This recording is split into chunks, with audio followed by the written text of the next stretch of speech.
ನಮಸ್ಕಾರ. ಇವತ್ತು ನಾವು ಕೂಷ್ಮಾಂಡ ದೇವಿಯ ಬಗ್ಗೆ ತಿಳ್ಕೊಳ್ಳೋಣ. ಪ್ರತಿದಿನ ನವರಾತ್ರಿಯ ಬಗ್ಗೆ ಒಂದೊಂದು ವಿಶೇಷ ಶಕ್ತಿಯ ಬಗ್ಗೆ ತಿಳ್ಕೊಳ್ತಾ ಇದ್ದೀವಿ.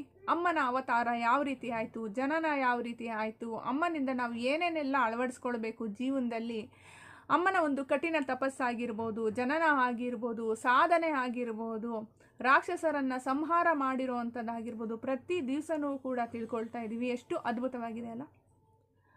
ಒಂದೊಂದು ದಿವಸನೂ ಕೂಡ ಅಮ್ಮನ ಬಗ್ಗೆ ತಿಳ್ಕೊಳ್ತಾ ಇದ್ದೀವಲ್ಲ, ಆ ಅಮ್ಮನಲ್ಲಿ ಇರುವಂತಹ ಒಂದು ಸಂಕಲ್ಪ, ಒಂದು ಸಾಧನೆ ಆಗಿರ್ಬೋದು, ಆ ರೂಪ ಆಗಿರ್ಬೋದು, ಆ ಮಂದಹಾಸ ಆಗಿರ್ಬೋದು, ಆ ಸೌಮ್ಯತೆ ಇರ್ಬೋದು, ಪ್ರತಿದಿನವೂ ಕೂಡ ತಿಳ್ಕೊಳ್ತಾ ನಾವು ಅದನ್ನು ಕೂಡ ಅಳವಡಿಸ್ಕೊಳ್ಳೋದ್ರಲ್ಲಿ ಈ ನವರಾತ್ರಿಯ ದಿವಸದಂದು ಕೆಟ್ಟದನ್ನು ತೆಗೆದು ಒಳ್ಳೆಯದನ್ನು ನಾವು ತೆಗೆದುಕೊಳ್ತಾ ಇದ್ದೀವಿ.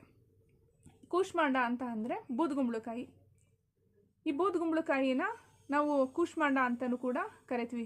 ಭೂಮಿ ಮೇಲೆ ಬೂದುಗುಂಬಳಕಾಯಿ ಗೊತ್ತಿದೆ ಅಲ್ವಾ, ಅದನ್ನು ಜ್ಯೂಸ್ ಮಾಡ್ಕೊಂಡು ಕುಡಿಯೋದು ನಮ್ಮ ಆರೋಗ್ಯಕ್ಕೆ ಎಷ್ಟೆಲ್ಲ ಒಂದು ವಿಟಮಿನ್ ಇದೆ, ಎಷ್ಟೆಲ್ಲ ಒಂದು ನಮ್ಮ ಆರೋಗ್ಯದ ವಿಷಯದಲ್ಲಿ ತುಂಬ ಚೆನ್ನಾಗಿ ಅದು ನಮಗೆ ಸಪೋರ್ಟ್ ಮಾಡುತ್ತೆ ದೈಹಿಕವಾಗಿ ಮತ್ತು ಮಾನಸಿಕವಾಗಿ ಅಂತೇಳ್ಬಿಟ್ಟು ಎಲ್ಲರಿಗೂ ಗೊತ್ತಿರ್ತಕ್ಕಂಥ ವಿಷಯನೇ. ಈ ಕೂಷ್ಮಾಂಡ ಅನ್ನೋದು ಏನಿದೆಯಲ್ವ, ನಾವು ಲಾಸ್ಟ್ನೇ ದಿವಸ ಈಗ ಗಾಡಿಗಳೆಲ್ಲ ಇರುತ್ತೆ, ಮನೆ ಇದ್ದಾಗಲೂ ಕೂಡ ಅಷ್ಟೇ ಬೂದುಗುಂಬಳಕಾಯಿ ತೆಗೆದುಕೊಂಡು ಹೋಗಿ ಕೆಟ್ಟ ದೃಷ್ಟಿಯನ್ನು ತೆಗೆದು ನಾವು ಅದನ್ನು ಹೊಡಿತೀವಿ ನೋಡಿ. ಈ ಕೂಷ್ಮಾಂಡ ತಾಯಿ ಜಗತ್ತೇ ಒಂದು ಅಂಧಕಾರದಲ್ಲಿ ಇರಬೇಕಾದ್ರೆ ಮಂದಹಾಸವನ್ನು ಬೀರಿ ಜಗತ್ತಿಗೆ ಬೆಳಕನ್ನು ಕೊಟ್ಟಂತಹ ತಾಯಿ.